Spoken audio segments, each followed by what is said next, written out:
Vosotros sois los Te hijos de damos la los bienvenida a profetas tu programa Palabra y el Vida pueblo de Eterna. Israel, En estos momentos, que en el nombre de compartimos Jesucristo de la Nazaret, vida Los Hechos de los Apóstoles. es la piedra que rechazasteis vosotros, y ahora es cabeza de la... Nos toca compartir este estudio del libro de Hechos de los Apóstoles. Como dicen generalmente, en esta ocasión vamos a continuar con el estudio o estudiando el libro de Hechos capítulo 4. Hechos capítulo 4. La vez pasada estuvimos hablando del capítulo 3 acerca del discurso que dio Pedro a los judíos después de haber hecho una sanidad sobre un paralítico, de nacimiento encima del paralítico. Y lo interesante fue cómo él, a través de ese acontecimiento, pudo explicar todo lo que el Todopoderoso tenía planeado para los israelitas, todas las cosas que estaban en la palabra. Ahí nosotros vimos, en este libro de Hechos vamos a ver muchas veces la palabra, trabajó el Espíritu Santo, funcionó el Espíritu Santo, fueron guiados por el Espíritu Santo. Y nosotros sabemos que en la cristiandad tradicional se enseña que el Espíritu Santo es un, no sé, un ente o un ser o un Dios inclusive. Ustedes me pueden escribir, los que escuchan la palabra, qué creen que es el Espíritu Santo para ustedes. Y a través de esa creencia que tienen, que han aprendido, que han sentido, como dicen algunos me dicen, pero pastor, yo sentía el Espíritu Santo, yo sentía que, entonces yo no puedo contradecir a esa persona. Si esa persona es su testimonio personal, siente así, entonces, amén. Lo que importa es que nosotros podamos, ya que nosotros somos creyentes en la Escritura, a través de la Escritura podamos entender qué es lo que ellos, por lo menos los escritores, hay que entender que muchas veces ya pasando el tiempo, el concepto Espíritu Santo se convirtió ya en un ente, un ser. Antes era luego considerado como algo, alguna fuerza muchas veces. Por ejemplo, el viento lo consideraba un espíritu de unos dioses, cuando se enojaba y soplaba y destruía todo. Ellos decían que la fuerza del Dios tal vino y arrasó con todo. Entonces ellos no le veían a ese Dios, pero sí veían el poder de su fuerza. Por ejemplo, a las olas, a los terremotos, los huracanes, todo eso ellos sentían que eran poder de un Dios que lanzaba, que se manifestaba así. Pero ellos en la antigüedad siempre lo consideraban como las culturas paganas como unas imágenes. Entonces ellos creían que en esa imagen venía y posaba ese espíritu y después desde ahí ellos podían dirigirle su clamor. Pero nosotros queremos entender desde el contexto bíblico y viendo la Torá, también viendo los profetas y el Nuevo Testamento, el Brit Hadashah, ¿qué es lo que representa? ¿Qué se entiende por espíritu o Espíritu Santo? La palabra espíritu está en latín, ¿no? En latín es espíritu, en griego es neuma y en hebreo es rúa. Y las tres palabras significan aire, viento o soplo o fuerza, puede ser. Ese es su significado. Algunos dicen, ¿cómo vas a comparar al Espíritu Santo con una fuerza? Eso es herejía. Pero ese es su significado. Eso es lo que significa en la forma literal. Ahora, cuando uno le quiere dar un concepto espiritual, ya le puede dar diferentes significados. Ustedes pueden escribir ahí, entonces, ¿qué creen o qué experimentaron, qué sientes que es el Espíritu Santo? Todas sus opiniones van a ser respetadas. Pero nosotros vamos a ver lo que dice la Biblia. Bueno, entonces, ¿cómo estamos? Continuando con este texto, probablemente relatado por algún discípulo que estaba ahí. Esto fue un escrito que se relató, un testimonio de alguien presencial y que escuchó. Y si fue, probablemente no fue Pablo ni fue Lucas, porque ellos no estaban todavía acá en escena. Entonces habrá sido otro escritor que palmó esto en texto. Y eso se fue guardando y a lo largo del tiempo eso fue recopilado por Lucas o por algún otro escritor. Esta es la forma que el libro de Hechos fue formado, fue desarrollado. Y acá dice así, hablando ellos al pueblo, versículo 1, capítulo 4. Y hoy vamos a entender un poco quiénes son estos famosos fariseos y saduceos. Hablando de ellos al pueblo, vinieron sobre ellos los sacerdotes con el jefe de la guardia. El jefe de la guardia era el encargado de custodiar todo alrededor del templo. ¿Por qué había un jefe de la guardia y por qué había guardia? Porque en el templo se recaudaba dinero. Había mucha ofrenda, mucho dinero, y a ellos les interesaba que ese dinero esté resguardado. Ese dinero era adquirido a través de las ofrendas del pueblo, muchas veces exigiendo al pueblo, obligando al pueblo, y después era muchas veces usado para los caprichos y deleites de los sacerdotes saduceos o de algunos cómplices romanos y muchas veces también fariseos. Era un despilfarro como hoy en día también se hace. Entonces ellos tenían su propia guardia para que no venga algún guerrillero, celote o algo así a querer robar. Entonces también ello era usado para cuando alguna persona estaba haciendo tumulto, porque los sacerdotes supuestamente estaban encargados de guiar al pueblo hacia la verdad y muchas veces ya sabían, esto que ocurre acá no es algo primera vez, ya en el pasado se habían manifestado grupos que estaban en contra de los saduceos y los saduceos habían hecho grandes masacres contra estos grupos. Estamos hablando del pasado, vamos a leer un poco sobre ese tema para poder conocer un poco de historia. Bueno, dice, hablando de ello, el pueblo vinieron sobre ellos los sacerdotes con el jefe de la guardia del templo y los saduceos. ¿Por qué? Porque cuando una persona habla la palabra, cuando vos estás hablando, cuando vos manifestás la verdad, fíjense que Pedro estaba diciendo texto de la Escritura, corroborando lo que las promesas del Eterno para el pueblo, y muchos de los judíos en ese tiempo estaban entendiendo, se estaban dando cuenta que toda la manera por la cual estaban siendo guiados por los fariseos y saduceos era simplemente una práctica religiosa para esclavizarlo. Entonces eso molesta a los líderes religiosos, por eso hoy en día ustedes van a ver cómo muchos líderes religiosos se enojan. Yo siempre pienso, ¿no? Nosotros siempre tenemos encontronazos o debates con algunos creyentes de otros puntos de vista, y no hay problema en tener diferentes puntos de vista. Pero muchas veces estos movimientos generan ira, enojo, rabia, porque cuando vos empezás a manifestar tu punto de vista, lo que está haciendo muchas veces es quitando probablemente un beneficio que mucha gente está recibiendo de estas personas. Porque estas personas, al recibir influencia que no es conforme a la Escritura, al darse cuenta que están siendo manipulados, abandonan esa manipulación y muchas veces no dan más sus aportes o lo que estaban dando o lo que estaban siendo abusados, ¿no? Y eso molesta a los líderes. Por eso hoy en día muchos, no es que miren, la verdad les digo, no es que generalmente no le interesa las almas de las personas. No le interesa las vidas de las personas. Si una persona no sigue tu doctrina, esa persona para él vos te tenés que ir al infierno. Realmente si tuvieran muchos líderes religiosos, si tuvieran poder, te mandarían preso, te ejecutarían, si tuvieran poder. Por eso vemos nosotros en los países extremistas que se hace.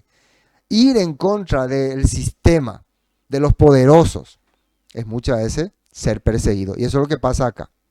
Y estos eran estos líderes saduceos. Vamos a la nota 1. Vamos a la nota 1. No te vayas, José, no te vayas, José. Los saduceos. El origen de los saduceos probablemente se remonta a la protesta de muchos sacerdotes cuando en el año 175 antes del Mesías se interrumpió el ejercicio y la sucesión legal del sumo sacerdocio en el templo de Jerusalén. El cargo de sumo sacerdote fue comprado al rey Seleucida Antíoco IV Epifanes, el famoso Antíoco, ¿no? Y lo usurpó Jasón, hermano de Onías III, ilegítimo sumo sacerdote. ¿No entienden lo que pasa acá? En la antigüedad, esto era en tiempo de los griegos, el que quería ser sacerdote se iba y le hablaba al que estaba como rey. Este era el rey Antíoco, estaba reinando desde Siria. Y le decía, mira Antíoco, yo quiero ser sumo sacerdote, pero legalmente le corresponde a mi hermano Onías, pero yo te voy a pagar tanto. Entonces Antíoco, pues bueno, vos vas a hacer. Y así se hacía sumo sacerdote. Entonces, ¿qué pasó? Que el problema era que estos que se sometían al sistema griego, después empezaban a meter la cultura griega en el mundo del judaísmo. El sacerdote Matatías, este era sacerdote también descendiente de Leví, con su hijo Judas Macabeo, Judas el martillero significa este, y sus demás hijos desencadenaron una rebelión, una guerrilla, que finalmente logró en diciembre de 164 antes del Mesías, la purificación del templo. Esto está en el libro considerado apócrifo 1 Macabeos 4:36 y 61 y 2 Macabeos 10:1-8. Ustedes pueden buscar esto en YouTube, en Google, buscar el libro de Macabeos si tienen alguna Biblia católica.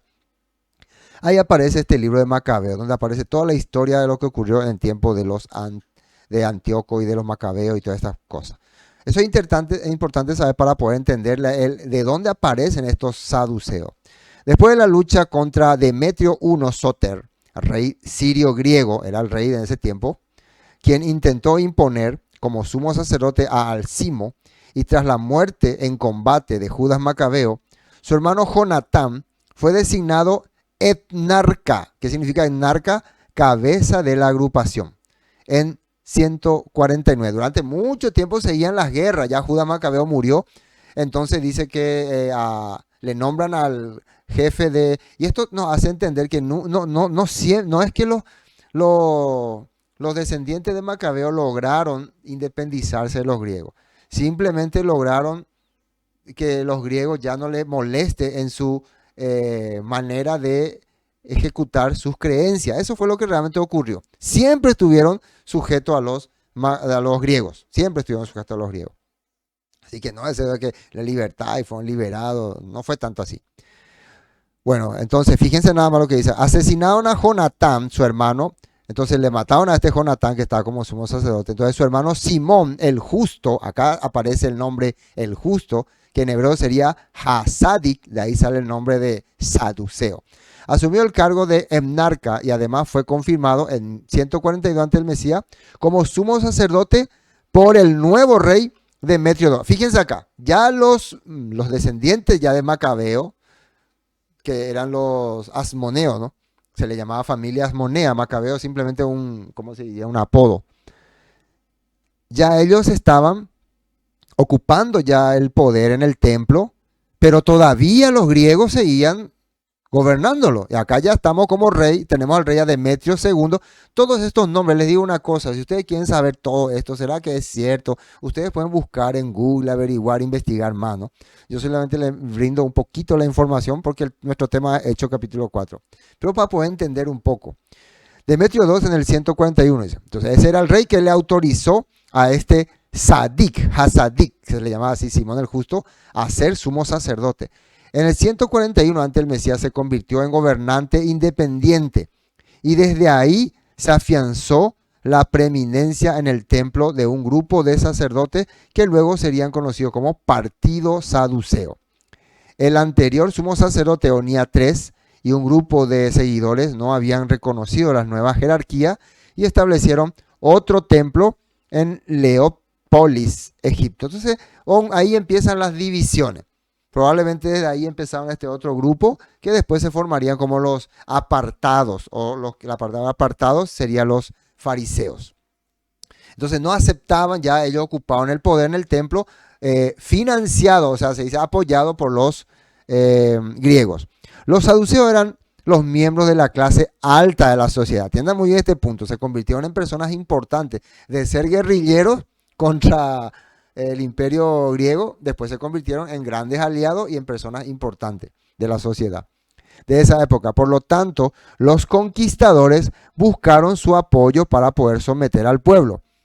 Esta era efectivamente la política de este grupo, es decir, eran los colaboracionistas que se sometían al poder extranjero, ya fueran griegos o romanos, y adoptaban sus modas y cultura, por lo que eran muy odiados por el grupo más extremista, los celotes. O sea, ellos estaban, es como lo que hoy se dice la clase alta, ¿no? Apoyando ahí a los gobernantes. Cuando un pueblo quería conquistar, los romanos cuando quisieron conquistar Jerusalén, fueron y buscaron a los saduceos y hicieron alianza con ellos. Esta sumisión al poder les permitía tener los cargos públicos más importantes. El sumo sacerdote era miembro de este grupo así como la aristocracia y los principales propietarios de tierras. Esto nos hace entender cuando hablamos, por ejemplo, en el caso del joven rico, que él era un propietario de tierras, él era un miembro del consejo de saduceos, y generalmente este tipo de personas eran ricos porque abusaban del poder. Entonces cuando Yeshua le dice, una cosa te falta, vende todo lo que tienes, dalo a los pobres y sígueme, le está hablando de, deja de torturar a las personas pobres, deja de someter a los pobres y entregarlo, traer todo lo que corresponde y venía a predicar el evangelio si es que querer a la vida eterna. Eso es lo que está diciendo, porque él está viviendo una vida que es abusar de los demás. Ahora, en el siglo tanto se encontraba muy reducido en su poderío y ya que los romanos les habían quitado su poder político y parte de su poder religioso, eso ya más adelante ocurrió. Los romanos se reservaban el poder de elegir el sumo sacerdote. Además, habían perdido su influencia religiosa ante el pueblo en manos de los fariseos. Casi todos ellos residían en Jerusalén. Eso ya más adelante, ya en la época de Yeshua, poco a poco los saduceos fueron reduciendo su poder porque se levantaron grupos que se iban rebelando, entre ellos los esenios. Los esenios ya 100 años atrás habían formado, los fariseos y otros grupos más. En cuanto a los registros siguientes del Talmud, uno debe tener presente que las historias con respecto a los saduceos fueron escritas por un pueblo que los derrotó y pueden contener muchas inexactitudes. Por ejemplo, hablan de que ellos no creían en la, no sé, en la resurrección. Puede ser que tenían otro concepto de la resurrección. También se dice que no creían en los ángeles o en el espíritu. En realidad, el mundo fariseo y el mundo, los otros grupos, se involucraron mucho ya en el sistema griego, en la creencia griega, y no solamente en la creencia griega, en la creencia babilónica. Nosotros vemos que la mentalidad griega, la mentalidad babilónica se infiltró en el judaísmo y eran el grupo que profesaba mucha esa filosofía griega, babilónica, eran los fariseos. Entonces los saduceos más se iban por lo literal. Es una lucha ahí tremenda, ¿no?, entre ellos. Bueno, los fariseos, en el 167 ante el Mesías, uno de sus sucesores, Antíoco IV Epífanes, prohibió todas las costumbres judías, lo que originó la revuelta de los macabeos liderada por la familia de los ammoneos, durante la cual los judíos consiguieron rechazar a los seleucidas, eran los griegos, ¿no?, y establecer un reino propio que perduró hasta las conquistas romanas. No todos los judíos estaban conformes con el gobierno de los ammoneos o los macabeos, ya que miembros de la misma familia ocupaban los cargos de rey y de sumo sacerdote del segundo templo. Ese descontento se debía a que, según la tradición hebrea, el trono de Israel debería ser ocupado por un descendiente de la tribu de Judá, mientras que el sumo sacerdote debía ser un descendiente de Sadoc, que ejerció ese cargo durante el reinado de Salomón. Los ammoneos no podían reclamar para sí ninguna de las dos líneas sucesivas. Fue en esta época que varios grupos de judíos formaron sectas religiosas. Esos grupos o sectas discutían cómo debían mantenerse la identidad y las tradiciones judías en mundo impregnado por la cultura cosmopolita de origen griego primero y por la influencia romana más tarde. Uno de esos grupos fue el de los fariseos. El origen etimológico de su nombre resulta problemático, ya que en hebreo puede significar tanto estar separado o como suavizadores de cosas ásperas. O sea, ellos supuestamente tenían que separarse de todo ese sistema corrupto. Los fariseos se pusieron a la política del rey macabeo Juan Hircano, 134-104, quien actuó apoyado por los saduceos. Juan Hircano, hijo de Simón Macabeo, vivía más como un rey pagano que como un sacerdote judío. Y los sectores tradicionalistas criticaban la identificación entre la realeza y el sacerdocio, reclamando una separación de ambas funciones. El líder fariseo Eleazar exigió que Juan Hircano renunciara al sumo sacerdocio. El enfrentamiento de los fariseos contra los saduceos se agudizó durante los reinados de los hijos de Aristóbulo I, en el 104 y 103, y Alejandro Janeo. Dicen que también hay historias de que en el gobierno de muchos asmoneos o macabeos fueron ejecutados muchos fariseos. Hay una historia donde dice que 3.000 fariseos fueron crucificados, apoyados, claro, por el imperio griego. Bueno, Teniendo en cuenta este punto, ahora nosotros podemos entender por qué cuando Yeshua empezó a predicar nuevamente sobre el evangelio, la restauración, estos grupos se levantaban furiosamente, porque les estaba tocando sus fuentes de ganancia, su poder político. Una parte mismo, creo que en Juan dice, si nosotros no le detenemos a este tipo, pueden venir los romanos y destruir toda nuestra infraestructura, dice. Porque ellos estaban ahí en el poder, solamente permanecían mientras mantenían al pueblo, ¿cómo se dice?, subyugado. Hoy en día yo veo en muchas denominaciones, por ejemplo, los grandes líderes preparan perfectamente a sus súbditos, a sus pastores, evangelistas, lo que sea, para someter a los miembros. Entonces ustedes ven cómo esos grupos defienden a capa y espada más a su líder que a la propia palabra. Más están influenciando en los súbditos, en los miembros, a que se sometan a los líderes, que a través del líder hay bendición, a través del líder, a través del siervo, que a la escritura, que a la palabra. De esa manera entonces ellos se convierten en cómplices de estos maestros aprovechadores y también de paso ocupan cargos importantes en las iglesias y entonces son renombrados, pueden hacer viajes, pueden tener iglesias grandes, usar autos de lujo, pueden andar como se les da la gana. Esa es la realidad. Bueno, es duro lo que digo, pero para que podamos entender la época antigua y la época nueva, ¿no? Finalmente, versículo 2. Resentidos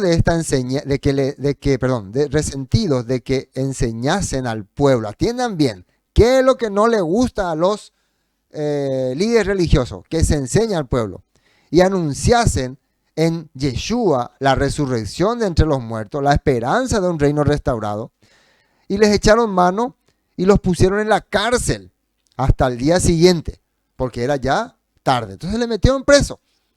Pero muchos de los que habían oído la palabra, que dice ahí, creyeron, y el número de los varones era como 5,000. Entonces, nosotros que queremos llevar el mensaje a ustedes, ¿qué es lo que queremos?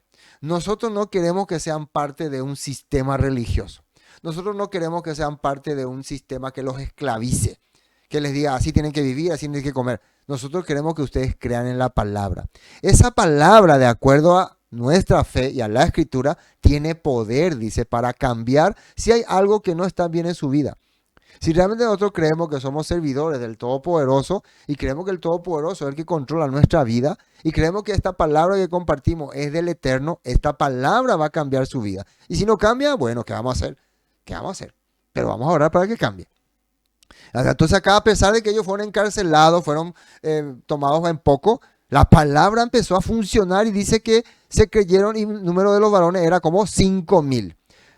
Aconteció, versículo 5, al día siguiente que se reunieron en Jerusalén los gobernantes, los ancianos y los escribas, típico de las denominaciones opresoras. Cuando pasa algo, reunirse a ver qué vamos a hacer con estas sectas, qué vamos a hacer con estos rebeldes. ¿Cuántos de ustedes no han experimentado eso en sus congregaciones? Se reúnen las personas para decidir cómo acabar con un individuo. Y el sumo sacerdote Anás y Caifás y Juan y Alejandro, probablemente eran su sobrino o primo, y todos los que eran de la familia de los sumos sacerdotes. Fíjense que ellos seguían haciendo esta típica forma de gobierno familiar. Controlaban el poder a través de la familia. Y poniéndoles en medio, les preguntaron, ¿con qué potestad o en qué nombre habéis hecho vosotros esto? O sea, esta palabra potestad significa quién le autoriza a ustedes para que ustedes estén guiando o dirigiendo o haciendo predicación, porque muchos de estos grupos creen que ellos son los únicos que tienen la potestad y el derecho de predicar y de hacer todas las cosas, ¿no? Así muchas veces enseñan. Hay denominaciones que si vos no sos ungido por tal siervo o por tal pastor, vos no podés predicar, vos no tenés derecho. Así le enseñan a las personas. Vamos a la nota 7 para ver qué nos dice. Vamos a ver ya lo que el Nuevo Testamento, el tiempo de Yeshua, hablaba sobre estos gobernantes. Mateo 3:7 dice, Juan el Bautista le hablaba así. Al ver él, Juan el Bautista, ¿no?, que muchos de los fariseos y de los saduceos venían a su bautismo, les decía, generación de víboras, ¿quién nos enseñó a huir de la ira venidera? Entonces Juan el Bautista les descubrió. Ustedes creen que por mostrarse santos van a huir del castigo que les espera, le estaba hablando. Y le habló como generación de víbora. ¿Será que era porque enseñaban la Torá, los mandamientos? Piensen ustedes. ¿Será que porque enseñaban a vivir correctamente? ¿Será porque enseñaban a hacer lo que el Todopoderoso dice, que Juan Bautista le llamaba generación de víbora? Miren lo que dice Mateo 3:8. Haced pues frutos dignos de arrepentimiento. El propio Juan Bautista le está diciendo, ustedes tienen que hacer frutos. ¿Qué significa digno de arrepentimiento? Que se note en sus vidas que están regresando a la palabra. Mateo 16:1 dice, palabras de Yeshua. Vinieron los fariseos y los saduceos para tentarle y le pidieron que le mostrase señal del cielo. Una de las características de estos líderes religiosos siempre es que te tientan. En nuestro caso siempre hacen esta ridícula pregunta. ¿Vos podés cumplir todos los mandamientos? ¿Vos podés vivir bajo la ley? Y si quebrantás un mandamiento, ¿acaso puedes cumplir los 613 mandamientos? ¿Por qué te hablan así? ¿Qué están haciendo? Te están tentando. Te están tentando. Y muchas veces con Yeshua hacían lo mismo. A ver si te enfrentas al sistema. Yeshua no vino a enfrentarse al sistema. Yeshua vino a enfrentarse a la doctrina corrupta que ellos estaban haciendo.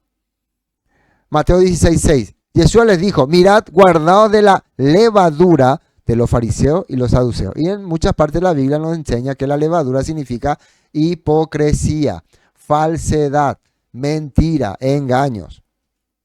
Mateo 16:12 dice, entonces entendieron que no les había dicho que se guardasen de la levadura del pan, sino, acá dice, de la doctrina de los fariseos y de los saduceos. Y ya nosotros muchas veces mencionamos que era esta doctrina, ¿en qué incluía? Doctrina de los fariseos era una mezcla de creencias babilónicas y tradiciones antiguas, y doctrina de los saduceos, un poder sobre todo lo que había en Jerusalén. Nosotros somos los que mandamos, nosotros somos los supremos, los que tenemos el derecho de gobernar. Cuídense de eso, de no caer en esa trampa, de que sentirse los únicos dueños de la verdad. Muchas personas hoy en día empiezan a formar sus grupos de estudio y después cuando su grupo de estudio tiene un poder o cierta jerarquía, ya ellos creen que pueden dominar a las personas. Ya se sienten con el derecho de mandarle a la China a cualquiera, de exhortarle hasta de condenarle, de decir, te tiramos sentencias. Se reúnen en grupo para juzgar o condenar a alguien. Aquí es simple. Si a ustedes les gusta la cosa que nosotros compartimos, la palabra que nosotros compartimos y quieren aprender con nosotros, bienvenidos sean. Si no se sienten cómodos con nosotros, si creen que nosotros estamos manipulando, engañando o siendo falsos, tienen la posibilidad de no estar, ¿no? De salir, ¿no? Así nosotros, por eso no les vamos a mandar al infierno ni condenar ni nada. Amén. Así nada más. No es que uno tiene que empezar ¿cómo se puede decir? Claro, muchas veces aparece alguien que está en el grupo y lanza acusaciones falsas, ¿no? Y bueno, si lanza acusaciones falsas, bueno, el tiempo le desenmascarará a esa persona, desenmascarará a esa persona. Bueno, sigamos, versículo 8. Entonces Pedro, atiéndanme acá, esto es interesante, lleno del Ruach HaKodesh, les dijo, gobernantes del pueblo y ancianos de Israel, ¿qué es lleno del Espíritu Santo? Vamos a analizar bien esta palabra, de qué se trata. Y encontré unos textos en Éxodo y en otras partes para ver cuándo es que el Espíritu Santo se manifiesta, o el Espíritu, porque la palabra Espíritu y Santo tienen una diferencia. Espíritu es un aliento, es una voz o es una influencia. Y santo es algo que viene del Todopoderoso, porque cuando le pone la palabra santo o kadosh, quiere decir que no es no es una influencia o no es una voz o no es una enseñanza o no es una manifestación de este mundo secular o de este mundo corrompido, sino es algo hecho por el Creador, por el Todopoderoso. Por eso es kadosh, Ruach HaKodesh. Ruach HaKodesh, Espíritu del Santo. Que una influencia o una voz o una enseñanza dada por el Eterno. Ahí se completa la palabra Espíritu Santo. Y miren lo que dice acá en Éxodo 28:3. Instruye a todos los hábiles artesanos a quienes he llenado con el espíritu de sabiduría. ¿Qué es espíritu de sabiduría? Sabiduría, un corazón fiel al Eterno. las personas que han aprendido la Torá, que han entendido cuando el Todopoderoso daba los 10 mandamientos, que han entendido cómo tienen que vivir, ellos son las personas que Moisés ahora tiene que instruir para que sean parte de la construcción del tabernáculo y de los trajes, de las vestimentas. O sea, todo se relaciona con la voluntad del Padre. Y dice que tienen espíritu de sabiduría. Por el espíritu de sabiduría, alguien que decía en Proverbios, ¿no? El principio de la sabiduría es temor al Eterno, dice. Que confeccionen las vestiduras de Aarón, las cuales lo distinguirán como un sacerdote apartado para mi servicio. Éxodo 31:3. Lo he llenado del espíritu de Elohim. ¿Qué es espíritu de Elohim? Fiel a la palabra de Elohim. O sea, el que tiene espíritu de Elohim, el que está llenado del espíritu de Elohim, es el que es fiel a su palabra. Y le he dado gran sabiduría, capacidad y destreza en toda clase de artes manuales y oficios. Cuando vos aprendés el corazón del Eterno, la voluntad del Eterno, la palabra del Eterno, vos te llenás de estas cosas. Sabiduría, capacidad, destreza, para poder hacer los trabajos del Eterno. Este Salmo 51:10, importante, el rey David hablaba así. Crea en mí, oh Elohim, un corazón limpio. ¿Y qué es lo que te hace corazón limpio? La palabra limpia nuestro corazón. Y renueva un espíritu fiel dentro de mí. ¿Qué es espíritu fiel? Espíritu, influencia del Eterno, manifestación del Eterno, enseñanza del Eterno. Y fiel es emuná, verdadero, una enseñanza que yo la pueda aplicar dentro de mí. Dice, renueva. Pon nuevamente en mi corazón una enseñanza que yo la pueda aplicar. No me expulses de tu presencia y no me quites tu Ruach HaKodesh. Tu Ruach HaKodesh, tu espíritu. Acá dice Espíritu Santo en la versión hebrea, dice tú, no me quites tu, ¿cómo se puede decir? Tu palabra consagrada, dice. O no me quites tu influencia sagrada. No me quites, no me expulses y no quites el que yo sea parte de tu plan, para que podamos entender mejor. Eclesiastés 12:7, esto siempre se usa en muchas partes. Pues ese día el polvo volverá a la tierra, o sea, nuestro cuerpo cuando muera volverá a la tierra y el espíritu regresará a Elohim. ¿Quién fue? ¿Quién lo dio? Bueno, puede ser que acá espíritu está hablando de nuestra alma, el alma de nuestro entendimiento, pero si queremos creer que es el espíritu, la influencia de Dios, se podría referir a todo lo que el Padre me enseñó, me guió y me transmitió. Vuelve al Padre porque este cuerpo ya no lo va a usar. ¿Cuándo es que este cuerpo utiliza las cosas que el Padre me dio, me enseñó? Cuando estaba vivo. Pero cuando ya va a volver a la tierra, ya no lo va a usar. Entonces toda esa sabiduría y toda esa enseñanza que recibí, vuelve al Padre. Está con el Padre. Para poder entender. Ahora, miren lo que dice en Gálatas 5:14. Porque toda la ley en esta sola palabra se cumple. Amarás a tu prójimo como a ti mismo. Ahora, ¿por qué toda la ley en esto se cumple? ¿Qué es el objetivo de la ley? Miren lo que dice en el versículo 17. Porque el deseo de la carne es contra el espíritu. Y el espíritu es contra la carne. Y estos se oponen entre sí para que no hagáis lo que quisiera. El deseo de la carne, hermanos, es hacer las cosas que vayan en contra de tu prójimo. Si vos estás haciendo algo que no le afecta a tu prójimo, que no le daña a tu semejante, entonces vos no le estás odiando a tu prójimo, le estás amando a tu prójimo. Uno diría, pero si yo mismo me quiero dañar, pegar, lógico, si vos te querés dañar y pegar, no es que vos te estás dañando a vos mismo. Porque sí o sí vos tenés personas que te quieren, que te aman, que te aprecian, y cuando vos mismo te estás dañando, vos mismo te estás perjudicando, vos le estás dañando también a otras personas. Si vos te estás cuidando tu vida, tu salud, entonces vos le estás dando paz a la gente que está a tu alrededor.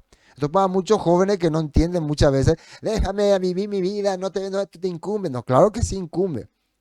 Claro que sí incumbe. Entonces los deseos de la carne muchas veces son lo que afectan. Entonces dice, contra el espíritu. ¿Qué es el espíritu? La enseñanza, la influencia del Eterno. Entonces cuando vos tenés la influencia del Eterno, estos deseos carnales, pecaminosos, y más adelante dice cuáles son estos deseos. Fornicación, adulterio, lascivia. Ustedes pueden leer todo este capítulo de Gálatas y van a entender.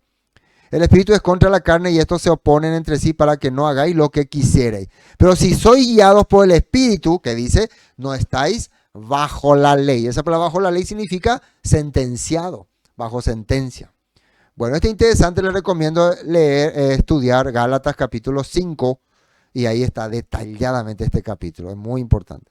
Bueno, esto, hermanos, es estar lleno del Espíritu Santo, lleno de la influencia del Todopoderoso, de la sabiduría del Eterno. Y ahora vamos a ver que con este concepto de estar bien preparado, como dice en una parte en Romano, la ley es espiritual, mas yo soy carnal. Y si yo estoy lejos de la ley, nada espiritual va a salir de mí, solamente la carnalidad. Pedro estaba sujeto a la Torá, a los profetas, y ahora va a hablar.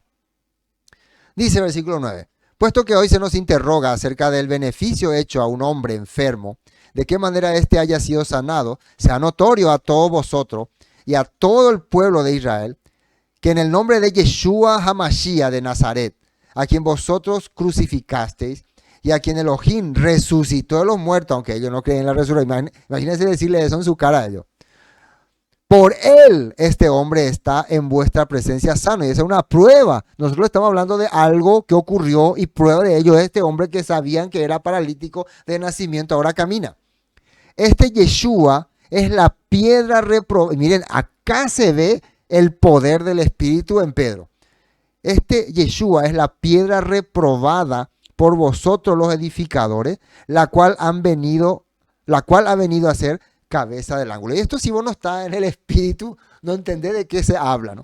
Pero como nosotros somos seres espirituales y estamos aprendiendo el Ruach del Eterno, nosotros sí entendemos lo que Pedro está diciendo acá. Esta piedra es algo perfecto, algo exacto, y él está usando probablemente dos textos de la Biblia que yo quiero compartir hoy en la nota 11. Primero, la piedra que olvidaron los edificadores. De acuerdo a una tradición, cuando se estaba edificando el primer templo, se había preparado una piedra especial para unir algunos puntos a modo de apoyo. Puedo buscar una foto donde sale la piedra del ángulo y voy a mostrar. Yo tenía, pero no envié a Josué. Más o menos, entonces cuando se unía a algunos ángulos, se ponía esta piedra y con presión esto sostenía. A ver. Otro. Ese está bien. Ese es exacto, sí. Ese les va a mostrar enseguida a Josué una piedra. Más o menos cuando se hacían tipo arcos así o uniones, eso se colocaba y eso presionaba. Entonces ya el edificio, ahí estamos viendo, el edificio se quedaba quieto. Entonces a cada piedra en aquella época ellos le ponían un número. A esta piedra le pusieron el número 1. Pero ¿qué pasó? Como ellos prepararon esta piedra como número 1, vamos a colocar cuando completemos el arco o el ángulo, cuando estemos por llegar en el centro, ahí vamos a colocarla. Entonces, aunque fue la piedra número 1, no fue la piedra que colocaron primero. Ahí se está viendo, ¿no? Como este arco. Fue la piedra que no colocaron primero, sino las piedras que estaban más allá, fue la que colocaron, esta. Sí, esa iban a colocar último, pero fue la primera piedra que hicieron. Las que están ahí fueron las que hicieron, las que están alrededor. Entonces, cuando le tocó el turno a esa piedra, ellos ya sabían, porque ya pasó mucho tiempo, se habían olvidado de esa piedra. Entonces, por causa de eso, no se podía, según la tradición, no se podía terminar, dice, esta puerta principal. Entonces, dice por eso como un refrán que al final ellos, la piedra principal, estaban creando toda la obra, pero la piedra que iba a terminar el edificio, ellos olvidaron. Y ese se quedó como un salmo, ¿no? Como una canción, como un canto. Y por eso dice así, el Salmo 118, 22, la piedra que los constructores rechazaron, ahora se ha convertido en la piedra principal, o que se olvidaron, dicen muchos. Y en Isaías dice, Isaías 28, 16, por lo tanto esto dice el Eterno Soberano, miren, pongo una piedra de cimiento en Jerusalén, una piedra sólida, probada, es una preciosa piedra principal sobre la cual se puede construir con seguridad. El que crea jamás será sacudido. Y esto hablaba de una piedra que se usaba como base para poder edificar cualquier cosa. Porque ellos sí edificaban sobre la arena, pasando el tiempo eso se descomponía. Entonces normalmente ellos decían, vamos a poner primero una base sólida y sobre esa base sólida vamos a edificar nuestro templo o nuestra casa. Entonces Isaías decía, esa piedra sólida es la palabra que hoy le estoy compartiendo. Base sólida, cimiento, palabra fiel y correcta según la Torah. Y miren lo que decía para poder entender por qué Pedro dice que Yeshua era esa piedra sólida y que ellos desecharon. Miren lo que dice en Juan 5:45. Sin embargo, no soy yo quien los acusará ante el Padre. Moisés los acusará. Sí, Moisés en quien ustedes han puesto su esperanza. Ahora, ¿por qué Moisés le va a acusar? Si en verdad le creyeran a Moisés, que dice ahí, me creerían a mí, porque él, Moisés, escribió, y acá hay una cosa interesante, porque en la versión griega está escrita acerca de mi enseñanza. Moisés no escribió solamente que iba a venir un Mesías Yeshua, aunque escribió, ¿no? Que profetas levantará el Señor, como yo a él oiré. Pero Yeshua está hablando, Moisés escribió las cosas que yo le estoy diciendo y ustedes a mí no me creen porque dicen que yo no soy el Mesías o no soy nada, pero Moisés les va a acusar a ustedes. Porque al final ustedes lo que tienen que creer es esta palabra, esta enseñanza, y no la están creyendo. Pero como no creen en lo que él escribió, la Torah, ¿cómo creerán lo que yo digo o enseño? Entonces, esa era la piedra que ellos estaban desechando. Juan 6:63. El espíritu o la influencia del Eterno es el que da vida. Vamos a cambiar esta palabra de espíritu, ¿no? La influencia, el poder, la davar, la palabra que es el que da vida. La carne para nada aprovecha. La carne era la influencia del mundo, como decía en Gálatas, estos se oponen, dice. La enseñanza del Eterno y la enseñanza del mundo se oponen. Para nada aprovecha, dice. Las palabras, fíjense ahí que yo he hablado, son espíritu. ¿Qué significa espíritu? Influencia del Eterno y son vida. Mateo 5:19. Entonces, si no hacen caso al más insignificante mandamiento y les enseñan a los demás a hacer lo mismo, serán llamados los más insignificantes en el reino del cielo. Pero el que obedece las leyes de Elohim y las enseña será llamado grande en el reino del cielo. Marcos 7:8. Pues ustedes pasan por alto la ley de Elohim y la reemplazan por su propia tradición. Entonces dijo, ustedes esquivan hábilmente la ley de Elohim para aferrarse a su propia tradición. Bueno, entonces, ahora entendemos por qué Yeshua era la piedra que ellos rechazaron. Y el versículo 2 está más interesante todavía. Y en ningún otro hay salvación, porque no hay otro nombre bajo el cielo dado a los hombres en que podamos ser salvos. Y otra vez acá una palabra de confusión.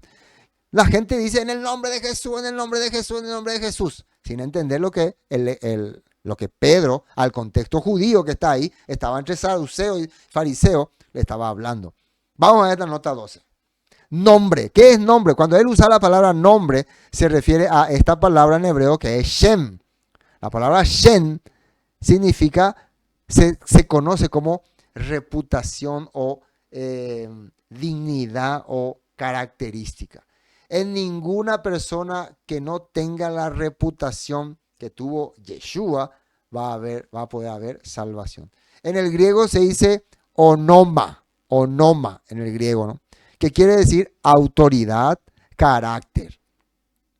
Y la palabra nombre, ya en nuestro idioma castellano, también se define como forma de identificar por medio de caracteres o manifestaciones. Imagínense, cuando nosotros decimos, por eso decía, no dañes mi buen nombre. O qué nombre le pondremos a estas cosas que estamos por identificar. Bueno, esto, por ejemplo, esto, ¿cómo se llamaría? Vamos a ver, parece una cosa para beber, algo así, ¿no? Normalmente nombre es cuando vos querés identificar algo de acuerdo a lo que parece. Entonces, Yeshua, ¿qué era para que se llame Yeshua? Era el que venía a rescatar. Acá está el nombre Yeshua. Yeshua, salvación del Eterno, así se traduce, ¿no? O salvador de su pueblo, ¿no? En Mateo dice, pondrá su nombre Yeshua porque él salvará a su pueblo de sus pecados. ¿De qué forma salvará? Trayéndole la Torá en sus corazones.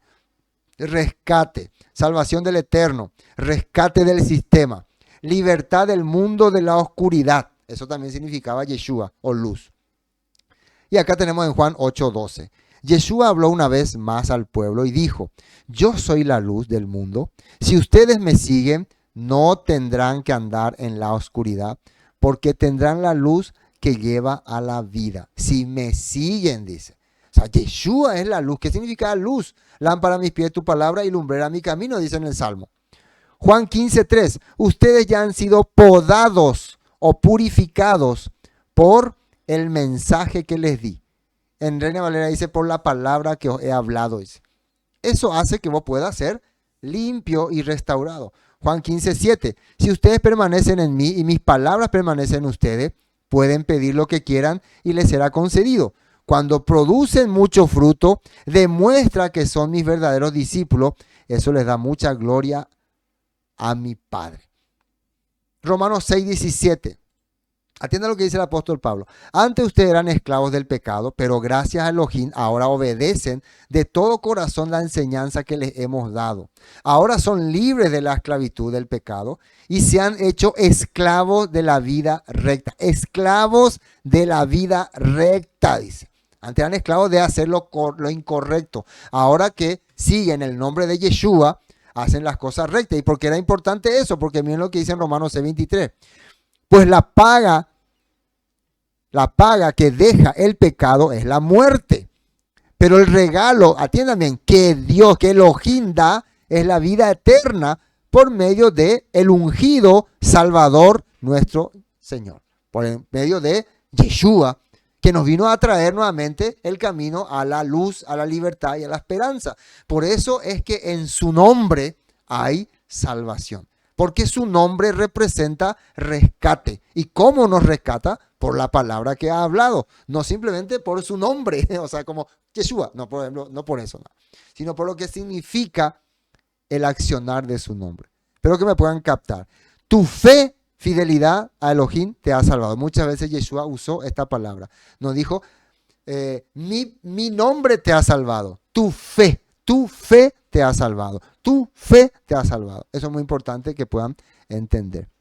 Y con esto nosotros no estamos negando a Yeshua. Al contrario, le estamos dando una correcta interpretación de lo que quiere decir la salvación a través de Yeshua, de acuerdo a la Escritura.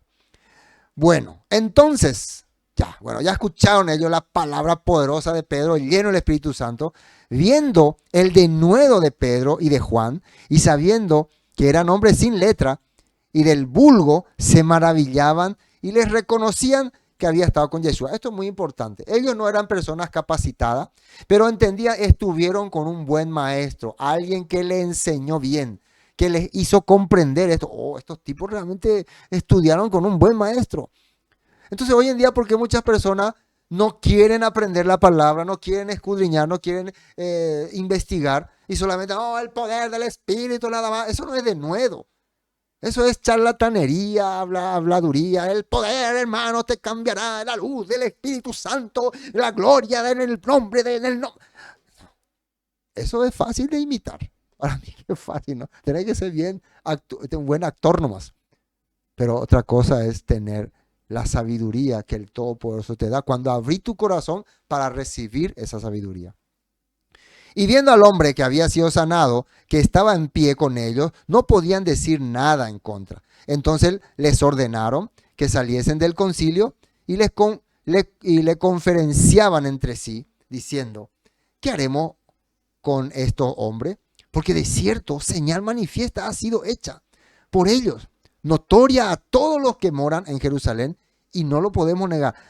Ustedes saben que hay muchas personas que conocen la Escritura, muchos líderes, pero como no quieren perder su jerarquía, quieren tapar la verdad. Por eso siempre te van a decir, no le escuche a esa persona, no le escuche a ese pastor, no le escuche a esa persona. Yo más bien digo, escúchenle y tomen sus propias conclusiones. Yo también le digo a los que congregan con nosotros, si alguien les quiere hablar otra palabra, escúchenle. Inclusive le digo, si creen que esa persona tiene la verdad, bueno, síguenle a él. No hay problema. Nosotros la vamos a estar atando a alguien. Si nosotros estamos no estamos siendo sinceros con alguien y alguien descubre eso, en realidad nosotros estamos tratando de ser lo más sincero posible. Porque no podemos ser del todo, porque nadie es conocedor de todo. Hasta donde nuestra cabecita, tenemos el buen corazón de darle a todos la perfecta enseñanza. Pero nuestro objetivo principal es que esto ayude a cambiar tu vida, a que no seas esclavo del sistema, a que no te saquen fácilmente tu dinero, a que no te acusen de sinvergüenza, de anticristo, de lo que sea, y que no te condenen cada rato al infierno, sino que vos puedas tener paz en tu corazón, puedas ayudar a tu prójimo, a tu familia, a la gente que está a tu alrededor, que sea realmente luz para las naciones. Entonces las personas, los líderes religiosos quieren negar esto. Sin embargo, para que no se divulgue más entre el pueblo, amenacémosle para que no hablen de aquí en adelante a hombre alguno en el nombre, y llamándoles le intimaron en que en ninguna manera hablasen ni enseñasen en el nombre de Yeshua. Que no usen, o sea, cuando dicen en el nombre de Yeshua, no usen las cosas que le enseñó ese Señor. Enseñen otras cosas, pero no usen las cosas que le enseñó, porque ellos sabían que ellos estaban usando la enseñanza que Yeshua les dio. Igual, hoy en día los líderes religiosos no quieren que enseñemos la palabra de Yeshua. Quieren que enseñemos Yeshua o Jesús, en el nombre de Jesús, que hablemos de Jesús nomás, pero no quieren que enseñemos su enseñanza. Porque cuando enseñamos lo que Yeshua enseñó, vamos a desbaratar su sistema religioso. Mas Pedro y Juan respondieron, diciéndole, atiendan bien, juzgad si es justo delante de Elohim obedecer a vosotros antes que a Elohim. Elohim el Todopoderoso le ungió a Yeshua y le puso en su corazón la palabra para que nos hablase. Si nosotros hubiéramos entendido que lo que Yeshua nos hablaba venía de tradiciones humanas, pensamientos humanos, no lo enseñaríamos. Pero entendimos que lo que Él nos habló era la Torah, los profetas, los salmos, y eso es ordenanza del Eterno. No vamos a parar. No vamos a parar, Señor. Ellos entonces le amenazaron y le soltaron, no hallaron ningún modo de castigarle por causa del pueblo, porque todos glorificaban a Elohim por lo que se había hecho. Y ya que el hombre en quien habían hecho este milagro de sanidad tenía más de 40 años. No había forma.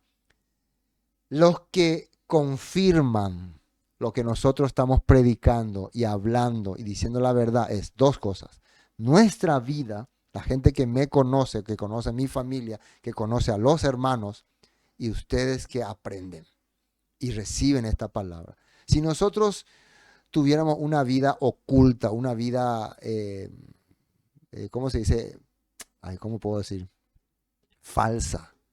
¿Qué quiere decir falsa? Ante el público, oh hermanos, pero en realidad ahí en cuatro paredes estamos planeando cosas contra otras personas, planeando cómo acabar con otras personas, lo que yo experimenté con las iglesias tradicionales. Ellos, los líderes, cuando ustedes lo ven en el púlpito, ese no es su realidad, ese no es su verdad. Cuando ellos bajan de ahí y charlan así en reuniones secretas, ahí ellos están pensando qué cosa macabra hacer por tal persona o por tal individuo. Eso yo experimenté y muchas de las denominaciones actúan así. No todas, claro, ¿no? Pero la gran mayoría sí. Bueno, eso es lo que acá está ocurriendo. Finalmente, cuando vos te das cuenta que el sistema te va a perseguir, que el sistema está en tu contra, ¿qué podés hacer? ¿Qué te queda hacer? Y veamos lo que hicieron ellos. Nos quedan unos cuantos minutos, vamos a tratar, igual no así pasamos un poco, ¿no? Total, ustedes están ahí en su casa tomando, yo voy a tomar mi tema. Les dije que la versión antigua, yo había hecho eso en 3 secciones, hoy quiero hacerla en una.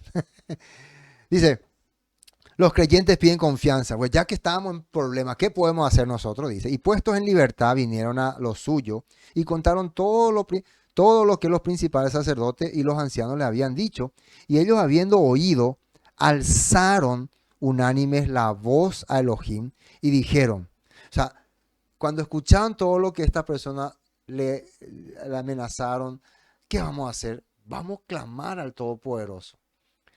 Dice, no me quedé. Soberano Señor, tú eres el Elohim que hiciste el cielo y la tierra y el mar y todo lo que hay en ellos, que por boca de David, tu siervo, dijiste, ¿por qué se amotinan las gentes y los pueblos piensan cosas vanas? Eso, ¿quién dijo? David, cuando se sentía que estaban persiguiendo su vida, pero proféticamente hablando del Mesías. Creo que está Salmos 2, ¿no? Se reunieron los reyes de la tierra y los príncipes se juntaron en uno contra el Señor y contra su ungido. Porque verdaderamente se unieron en esta ciudad contra tu santo Hijo, Yeshua, a quien ungiste, Herodes y Poncio Pilato, y con los gentiles y el pueblo de Israel. Atiendan bien acá que en la oración que están haciendo Pedro y los apóstoles, dicen que ellos persiguieron a tu ungido. No dicen te persiguieron a ti, persiguieron a tu ungido. A quien ungiste, a quien pusiste como vocero de tu voluntad, para hacer cuanto tu mano y tu consejo había antes determinado que sucediera. Versículo 28, 29. Y ahora, Señor, mira sus amenazas y concede a tu siervo que con denuedo hablen tu palabra. ¿Qué es lo que piden los apóstoles? No piden mátalos, destrúyelos, aniquílalos, muéstralos, tumba fuego sobre su cabeza. Pide, danos ese valor para poder continuar llevando tu mensaje. Ustedes saben que muchas personas quisieran que nosotros nos acobardáramos, aunque ustedes no lo crean.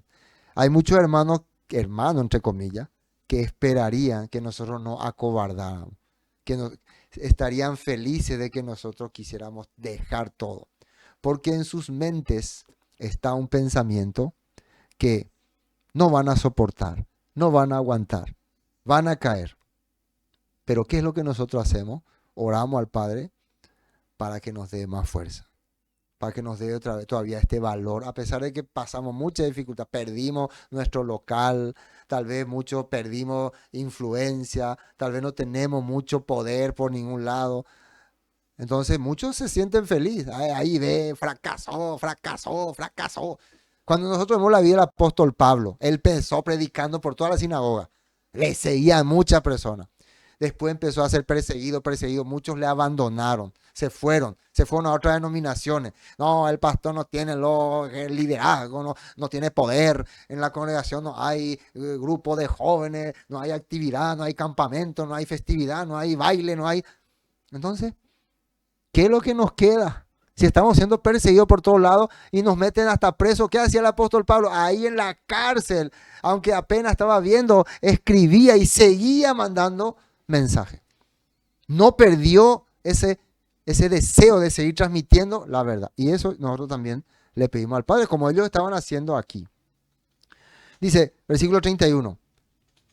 Cuando hubieron orado, el lugar en que estaban congregados tembló y todos fueron llenos del Rúa HaKodesh y hablaban con denuedo la palabra de Elohim. Acá no dice que hablaban en lengua porque no necesitaban. Acá hablaban con valentía, dice, con sabiduría la palabra del Eterno. Y veamos si eso estaba en la Torá. Veamos lo que dice Deuteronomio 31:11. Esto estaba en la Torá. Dice, leerán este libro de instrucción a todo el pueblo de Israel cuando se reúna ante el Eterno, su Elohim, en el lugar que Él elija. Convoquen a todos, a hombres, mujeres, a niños, a los extranjeros que vivan en sus ciudades, para que oigan lo que dice el libro de instrucción, la Torá, y aprendan a temer al Eterno, su Elohim, y a obedecer cuidadosamente todas las condiciones de estas instrucciones. Háganlo para que sus hijos que no saben nada de estas instrucciones las oigan y aprendan a temer al Eterno, su Elohim. Háganlo mientras vivan en la tierra que van a poseer al cruzar el Jordán. Por eso nosotros preparamos esta reunión, preparamos la festividad, aunque tal vez muchos dicen, ¿para qué hace la festividad? ¿Para qué? Porque el Todopoderoso nos dio ese corazón para reunirnos, para hablar. La festividad está en la Torá. La Torá es para que aprendan nuestros niños, nuestros hijos, para que puedan temer al Eterno, para que por lo menos en la festividad escuchen su voz.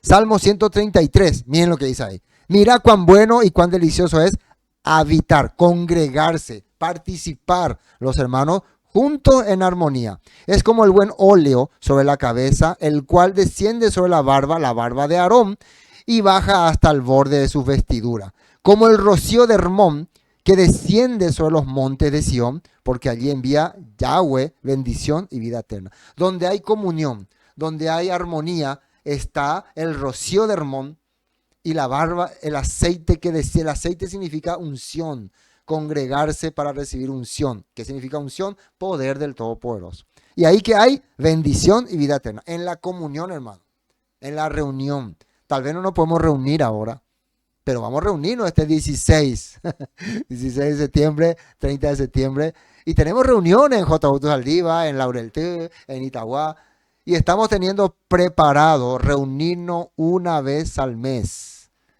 Así que hay proyectos, vamos a reunirnos una vez al mes. Vamos a volver a tener el poder del Todopoderoso para que ahí aparezca la bendición y la vida eterna. Segunda de Crónicas 24, dice el reinado de Josafat. Cuando ellos estaban en situación de ser amenazados por un reino, Josafat oró la siguiente palabra. Y reunieron los de Judá para pedir socorro al Eterno, y también de todas las ciudades de Judá vinieron a pedir ayuda al Eterno. Ellos dijeron, cuando enfrentemos cualquier calamidad, ya sea guerra, plaga o hambre, podremos venir a este lugar para estar en tu presencia ante este pueblo, donde se honra tu nombre. Podremos clamar a ti para que nos salves, y tú nos oirás y nos rescatarás. Y Juan 11:51 dice, esto no dijo por sí mismo, sino porque esto está hablando sobre una profecía que Juan entendió que el sumo sacerdote estaba diciendo, relacionándose con Yeshua, y miren para qué era. Versículo 52. Y no solamente por la nación, o sea, Yeshua no tenía que morir solamente por la nación, sino para congregar en uno a los hijos de Elohim que estaban dispersos. El objetivo del mensaje de Yeshua y de su muerte no era simplemente que digamos, él ya murió por nuestro pecado, no tenemos pecado, era poder congregarnos. ¿Y cómo se congrega a su pueblo? ¿Qué instrucción dejó el Padre para poder congregarnos? Dejó sus fiestas, también su Shabbat. Por eso ahora estamos pensando reunirnos. Bueno, ya no nos queda tiempo, pero nos queda este capítulo 32 y quiero leerles para ver qué dice. Y la multitud de los que habían creído era de un corazón y un alma. Corazón es sentimiento, alma es entendimiento. Ellos tenían un solo sentimiento y un solo entendimiento. Y ninguno decía ser suyo propio nada de lo que poseía, sino que tenían todas las cosas en común. Y con gran poder los apóstoles daban testimonio de la resurrección de Yeshua, y abundante gracia era sobre todos ellos. Así que no había entre ellos ningún necesitado, porque todos los que poseían heredades o casas las vendían, y traían el precio de lo vendido, y lo ponían a los pies de los apóstoles, y se repartía a cada uno según su necesidad. Este era porque estaba empezando una restauración, y como yo expliqué en otros capítulos, en otros textos de la Biblia, el deseo de vender sus cosas muchas veces era porque ellos tenían el pensamiento, yo ya no voy a vivir más aquí. Muchos vinieron de otras ciudades y decidieron, vamos a quedarnos a vivir acá, vamos a quedarnos a trabajar por este camino, vamos a quedarnos a trabajar con los apóstoles. Entonces, si dejaban su casa, generalmente la casa que era abandonada era ocupada por otra persona. Entonces decidieron, ya que no vamos a vivir ahí, porque queremos trabajar acá con los apóstoles, vamos a vender nuestra casa y lo vendido vamos a traer a entregarle a los apóstoles para que sigan fortaleciendo el camino de fe. Todo eso se hacía voluntariamente. Ninguna cosa hicieron porque se les obligó. Que se entienda esto. Y para terminar, vamos a ver a este hombre llamado José.